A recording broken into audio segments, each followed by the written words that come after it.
예배 드리는 여러분들의 마음은 지금 어떤지요? 예배를 드리는데 예배 드리는 어떤 기쁨이 여러분 있는지요? 여러분들은 어디서 무엇을 할 때 마음이 가장 편하고 기쁜지요? 궁금합니다.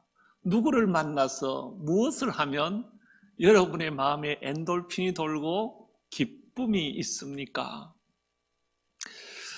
여러분, 오늘 예배 드리면서 찬송가 27장 주님의 보좌 있는데 천한 몸 이르러 그 영광 몸소 배울 때 내 기쁨 넘치리.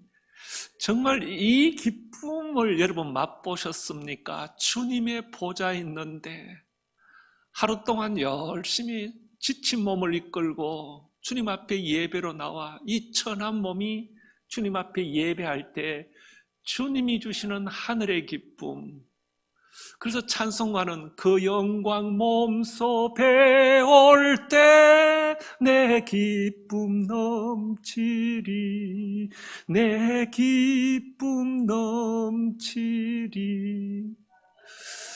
그런가 하면 이런 찬송가가 있거든요. 주 안에 기쁨 있네, 주 안에 살자. 그 주 안에 기쁨 있네, 주 안에 살자. 주님 앞에서 살면서, 주 안에 살면서 주님을 찬송하고 예배하고 힘들 때 아버지라고 기도하면서 주님이 주시는 그 기쁨, 여러분 이런 기쁨을 아시나요? 더 나아가서 오늘 찬송가 360장 가운데 달려갈 길 다 가고 싸움 모두 마친 후 주와 함께 기쁨을 용사들아 누리세. 여러분 달려갈 길 다 가고 모든 싸움 마치고 내가 주님 앞에 갔는데 주님은 나에게 의의 면류관을 주시면서 거기에 있는 성도들과 함께 우리의 인생을 돌아보며 하나님 앞에 위로받는 기쁨, 승리의 기쁨, 주와 함께 기쁨을 용사들아 누리세. 여러분 신앙생활하면 진짜 어마무시한 세상의 기쁨이 아니라 하늘의 기쁨이 있는데 이 기쁨을 여러분들은 맛보셨는지요? 알고 계신지요? 오늘 성경에 보니까 예수님께서는 12제자 외에 70명의 사람을 따로 세우고 2사람씩 각 동네에 보내서 전도하게 하셨어요. 그랬더니 이 70명이 2사람씩 조를 이루어서 나가서 복음을 전도하고 돌아와서 보고를 하는데 첫 마디가 17절 70인이 기뻐하며 돌아와서, 왜 기뻐하며 돌아왔는가 하면 이르되 주여 주의 이름이면 귀신들도 우리에게 항복하더이다. 여러분 예수의 이름으로 복음을 전하면서 귀신 들린 자들을 막 기도하니까 귀신 들린 자들도 항복하고 도망가고 이런 것을 경험하고 와서 막 제자들이 막 억수로 기쁜 거예요. 근데 여러분은 제자들이 아니라고 별로 안 기쁜 것 같아서 지금 기뻐야 되는데 막 기뻐서 예수님한테 자랑을 하는 거예요. 막 기쁘다고. 그랬더니 예수님께서 이런 말씀을 하세요. 20절에 그러나 귀신들이 너희에게 항복하는 것으로 기뻐하지 말고 너희 이름이 하늘에 기록된 것으로 기뻐하라. 진짜로 성도로서 기뻐해야 할 것은 따로 있다는 것입니다. 저와 여러분들이 신앙생활 하면서 기뻐하는 것도 차원이 있는데 진짜 기뻐해야 할 것은 따로 있다. 내가 복음 전할 때 귀신이 항복하는 거 기쁘지? 그 기쁨보다 더 큰 기쁨이 있다라고 말씀하는 거예요. 여러분 우리가 살아가면서 이 땅에서 여러 가지 기쁨이 있잖아요. 여기 계신 분들 가운데 다는 아니지만 간혹 예배 드리는 기쁨보다 마치고 식당에 가서 밥 먹는 기쁨이 더 큰 분들도 있다 없다? 여러분들이 대답했어요. 나는 있다 소리 안 했는데. 있다 그랬잖아요. 그럴 수가 있는 거예요. 여러분, 예배드리는 기쁨보다 마치고 카페에서 커피 마시는 기쁨이 더 큰 사람도 있을 수가 있는 거예요. 그러니까 이 기쁨도 다양한 기쁨이 있는데, 성경에 보면은 헬라어로, 히브리어로 마소스라고 해서 1차원적인 기쁨을 얘기해요. 세상적인 기쁨이에요. 이게 뭔가 하면 벚꽃이 활짝 피었어요. 기쁘다. 기쁘죠? 그런데 이번 주는 확 져버렸어요. 그 기쁨은 일시적이에요.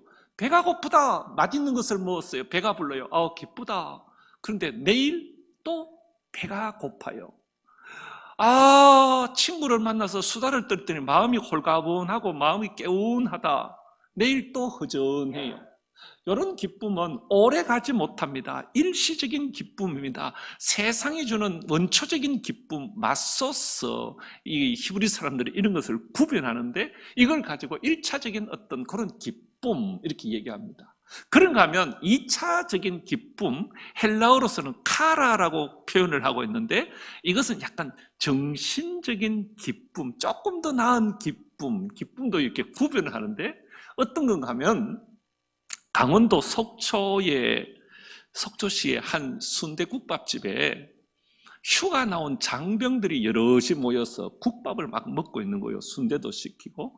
그런데 그 옆에 한 가족이 식사를 하고 있는데, 여기 아버지가, 중년 남자가 옆에 힐끔 보니까 이렇게 병사들이 밥을 먹고 있단 말이에요. 식사를 하고 있는데 갑자기 자기 군대 생활도 생각나고 마음도 그렇고, 그래서 밥을 먹고 나가면서 이분들의 식사값을 다, 이분들이 아니고 이 병사들을, 군인들의 식사값을 계산하고 총총총총 나갔습니다. 여러분, 이 사람이 그렇게 계산하는 이유, 생각이 나서 그렇지만, 이 병사들을 이렇게 금액을 지불하면서 거기에 어떤 또 다른 기쁨을 누리는 거죠. 이 병사들을 기쁘게 하고 돌아서서 집으로 가면서 가족들과 함께 누리는 기쁨, 다른 사람을 행복하고 편안하게 해놓고 본인이 편안하고 기쁨을 누리는 것, 이게 여러분 2차원적인 또 다른 기쁨이죠. 우리 교회 카페 권사님 집사님들이 열심히 봉사하십니다. 오랫동안 이렇게 섬기고 봉사하는데, 본인이 만든 커피를 이렇게 내려서 고객이 가지고 갑니다. 손님이 가지고 가서 앉아서 맛있다, 이 소리가 한번 하면요, 봉사하는 분들 눈물을 쭉 흘립니다. 안 가지요? 그러니까 커피를 봉사하는데 가지고 가서 맛있다 하고 정말로 그 커피를 통하여 웃고 맛있다고 행복해하는 모습을 보면서 봉사의 기쁨, 본인도 즐거워하고 너무너무 행복하고, 본인이 마시는 것보다 저 사람이 마시는 게 더 이렇게 좋은 것이죠. 그게 2차원적인 기쁨, 즐거움이죠. 그런가 하면 성경에서는 또 다른 기쁨들을 얘기하는데, 이것은 주의 일에 동참하는 기쁨, 주의 사역을 감당하는 기쁨. 오늘 성경에 보면 이 70명이 각 동네에 가서 복음을 전했어요. 복음을 전하는데 보니까 귀신 들린 자들이 있는데, 예수의 이름으로 귀신이나 물러가라 하고 기도했을 때 귀신이 물러가니까 너무너무 기뻐서 막 입이 이렇게 돼서 예수님께 돌아왔어요. 이것은 영적인 기쁨이죠. 여러분, 이 영적인 기쁨을 경험하고 나면 세상적인 기쁨이 조금 시시하게 보일 때가 있습니다. 저는 그런 것을 가끔 이렇게 어떤 행사를 진행하면서도 느낍니다. 지난해에, 2년 전이죠. 2024년에 우리 청소년부 학생들과 교사 선생님들이 캄보디아 꼰봉서프 우리 선교지에 여름에 방문한 적이 있습니다. 한 40명이 갔었죠. 그런데 비행기 여행상 이렇게 김해에서 베트남 하노이를 거쳐서 이렇게 캄보디아 프놈펜으로 해서 선교지에 갔습니다. 여기서 계획을 할 때는 교사 선생님들과 학생들이 선교지에 가면 날씨도 무척 덥고 잠자리도 여러 명이 자야 되니까 불편하고 음식도 그렇고 사역도 그렇고 그래서 선교지에 너무 오래 있으면 아이들이 힘들 수가 있다. 그러니 그러지 말고 하루 일찍 나와서 이 하노이 거쳐오니까 하노이에서 1박하고 거기서 관광지도 좀 보고 세상도 좀 구경하고 그렇게 왔으면 좋겠다. 그렇게 결정을 하고 계획을 세우고 갔어요. 가서 선교지에 갔습니다. 아이들이 그 더운데 열악한 환경에서 자면서 그곳에 아이들에게 부채도 만들고 막 한글도 가르치고 시간을 보냈습니다. 하루, 이틀, 3일 되니까 학생들이요. 와, 말도 안 통하는데 밤새도록 만나서 뭔 얘기를 하든지 얘기를 하고 막 그러면서 나올 때는 전부 울먹울먹 해가지고 마음이 막 그런 거예요. 그래서 그 선교지에서 나왔어요. 나와서 프놈펜에서 다시 베트남 하노이에서 왔습니다. 하노이에 왔을 때는요, 호텔에다가 2명씩 재웠다니까요. 호텔 음식을 먹었다니까요, 조식을. 그런데 아이들이 얼굴에 좋아하기보다는 마음은 아직도 캄보디아 꼼뽕수프 선교지에 있는 거예요. 이게 뭐지? 좋은 데 가도 관광지에 이래 가도 아이들 확 기뻐하기보다는 오히려 선교지에서 정말 잠자리는 불편하고 먹는 것도 형편없고 너무 날씨는 덥고 그렇지만 거기에서 그곳의 아이들에게 내가 믿는 예수님을 소개하고 함께하는 그 시간에 그 기쁨이 훨씬 강렬했기에 이 베트남 하노이에 와서 호텔에 있어도 그렇게 큰 기쁨을 누리지 못하고 오히려 마음은 그쪽에 있는 것을 가보았습니다. 그래서 여러분 와서도 그 얘기를 하는데 단기 선교를 갈 때는 썩는 것이 아니구나 하는 이런 생각을 하게 되었습니다. 그래서 여러분 우리도 사도 바울의 고백을 보면 사도 바울은 고린도 후서 12장 10절에서 이렇게 고백해요. 고린도 후서 12장 10절 보세요. 그러므로 내가 그리스도를 위하여 약한 것들과 능력과 궁핍과 박해와 공고를 어떻게 해요? 기뻐한다. 사도 바울은요, 내가 복음을 전하면서 어떤 영적 주의 사역을 감당하면서 영적인 기쁨이 내가 공고하고 박해받고 궁핍하고 능력을 당하고 나의 약한 이 모든 것을 초월하여 하나님이 주신 기쁨이 더 크다는 거예요. 하나님이 주신 기쁨이 더 크기에 학생들은 그 잠자리가 불편해도 먹는 것이 형편이 없어도 날씨가 더워도 불편해도 호텔보다 이쪽의 기쁨이 사도 바울은 그 기쁨이 훨씬 크다는 것을 알았기에 사도 바울은 그 기쁨을 늘 했죠. 저는 그런 것을 많이 느끼는데 며칠 전에 볼리비아의 최상락 선교사님 우리 교회가 파송한 선교사님이 편지가 왔어요. 편지 내용이 이래요. 목사님 그 이란 중동의 전쟁 때문에 이 볼리비아도 말이 아닙니다. 차에 기름을 넣으려고 이렇게 주유소를 찾아가면 빠르면은 10시간, 늦으면은 1박 2일 걸려야 기름을 받습니다. 이렇게 차를 세워놓고 순수가 차가 쫙 서가 있는 사진을 이렇게 보냈어요. 그런데 이 볼리비아는 얼마나 사람들이 그런가 하면 기름이 귀하고 막 그러니까 이 주유소에서도 이때다 하고 이 기름에다가 불순물을 막 넣어가지고 또 판매를 한대요. 그래서 차에 기름을 가득 넣어가지고 와가지고 한 일주일 돌아다니면 고장이 난대요. 불순물을 섞어서. 그런데 차가 고장나서 정비소에 가면 또 고치는데 일주일 걸리는데 별거 아닌데도 막 덤태기를 세우고 일주일간 기다리래요. 기다리다 안 고쳐주니까 가가지고 돈은 많이 달라 하고 차를 찾아와가지고 동네에 있는 정비소에 우연히 한번 보여봤는데 이 사람은 이걸 보더니 별거 아니라 그러면서 두두둑 하면서 돈 5만 원을 받고 턱 고쳐준다는 것입니다. 그러니까 정비소도 못 믿고 주유소도 못 믿고 그래서 막 속에서 막 천불이 난다고. 그런데 내가 속에서 천불이 나면 한국 들어오지 뭐 그렇게 오래 계시냐고.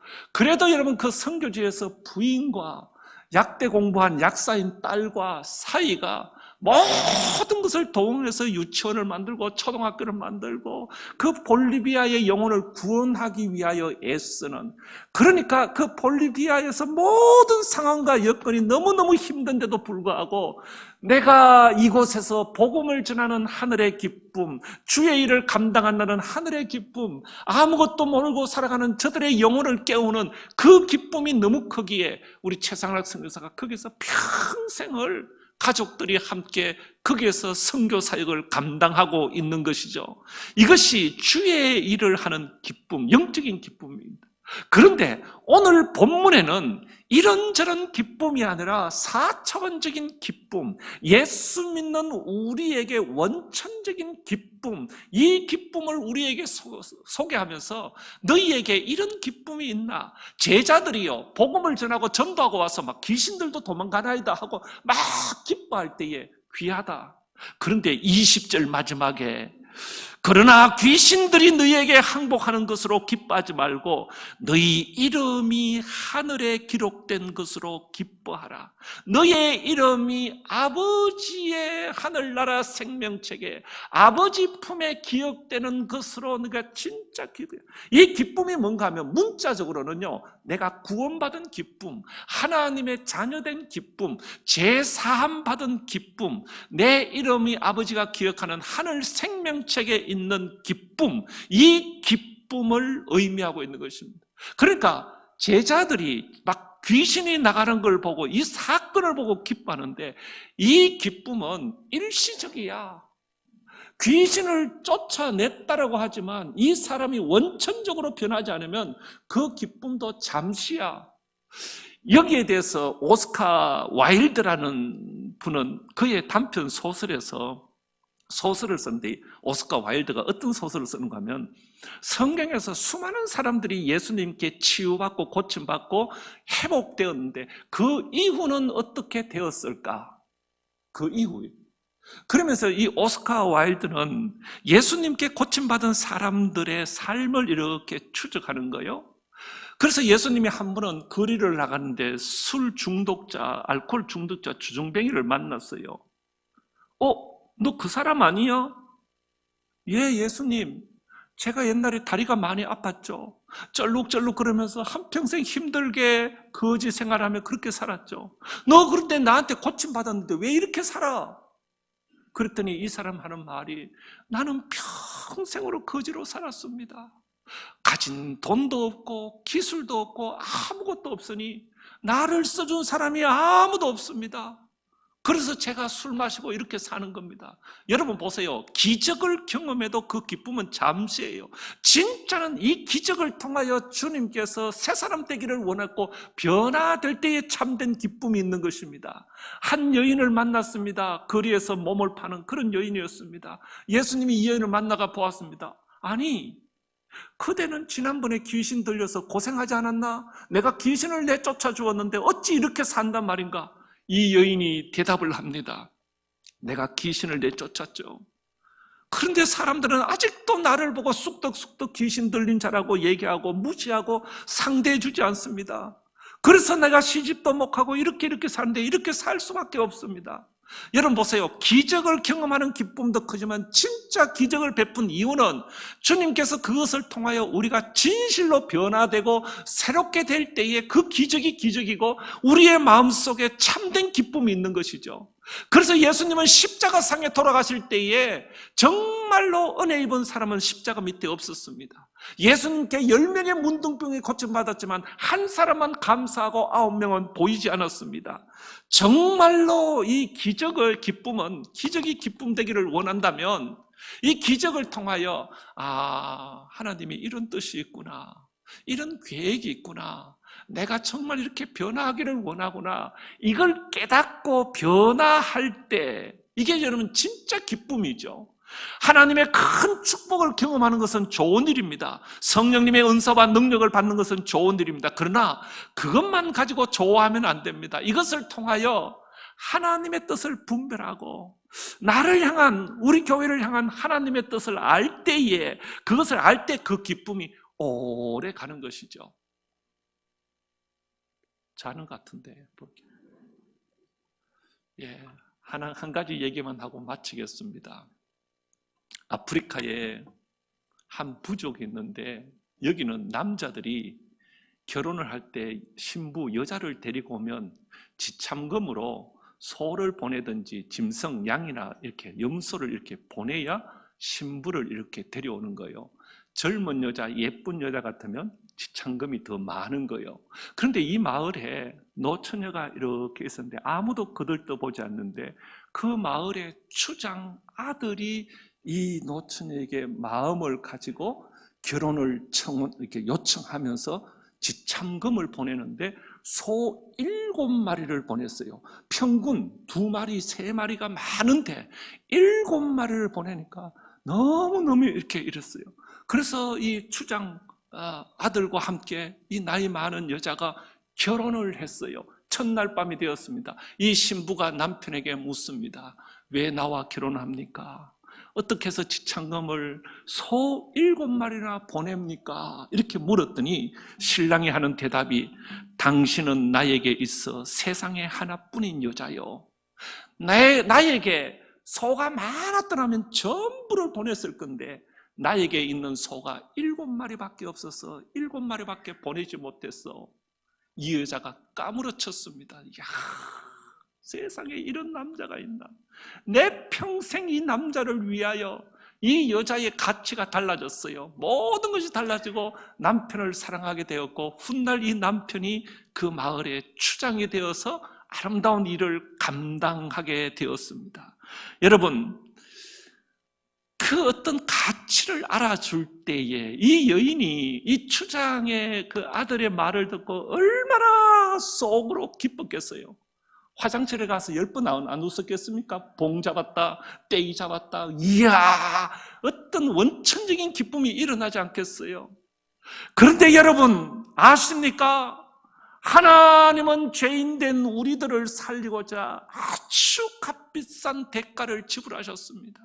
아주 비싼 지참금을 지불했습니다. 소 7마리가 아니라 당신의 외아들 독생자 예수 그리스도를 지참금으로 이 땅에 보내시고 우리의 죄값을 지불하시고 너는 내 사랑하는 아들이다, 너는 왕같은 제사장이다, 우리의 가치를 이렇게 세우셨는데 여러분, 이 가치, 이 원천적인 기쁨을 성도로서 가지지 못한다면 크리스찬입니다. 주님은 귀신 나가는 것 그것으로 기뻐하지 말고 너의 이름이 하늘나라 생명책에 있음을 가지고 기뻐하라.